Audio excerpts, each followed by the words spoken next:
ଶ୍ରୀମନ୍ଦିର ଭିତରେ ରହିଛି 7ଟି କୂଅ, ଯାହା ଭଗବାନଙ୍କ ରୀତିନୀତିରେ ବ୍ୟବହୃତ ହୋଇଥାଏ। ସେଗୁଡ଼ିକ ମଧ୍ୟରୁ ସୁନା କୂଅ ଅନ୍ୟତମ। ତିନି ଠାକୁରଙ୍କ ସ୍ନାନ ଯାତ୍ରା ପାଇଁ ବର୍ଷକୁ ଥରଟିଏ ଏହି ପବିତ୍ର କୂଅରୁ ନିର୍ମଳ ଜଳ ଆସିଥାଏ। ଶ୍ରୀମନ୍ଦିରର ଉତ୍ତର ଦ୍ୱାର ନିକଟରେ ଏହି କୂଅ ଅବସ୍ଥିତ।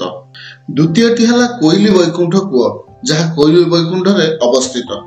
ଏହି କୋଇଲି ବୈକୁଣ୍ଠ ଭଗବାନଙ୍କ ସମାଧି ସ୍ଥଳ ଅଟେ। ତୃତୀୟଟି ଆନନ୍ଦ ବଜାର କୂଅ। ଶ୍ରୀମନ୍ଦିରକୁ ହସ୍ତି ଦ୍ୱାର ଦେଇ ପ୍ରବେଶ କଲେ ମେଘନାଦ ପାଚେରୀର ପୂର୍ବ ଦିଗରେ ଏହି କୂଅ ଅବସ୍ଥିତ।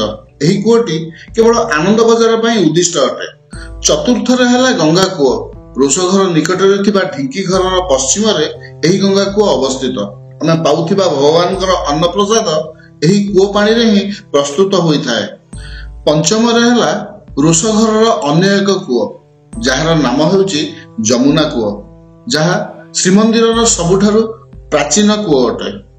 ଷଷ୍ଠ କୂଅଟି ହେଉଛି ନୀଳାଞ୍ଚଳ ଉପବନ କୂଅ ଏବଂ ସପ୍ତମ କୂଅଟି ବିମଳା ଦେବୀ କୂଅ।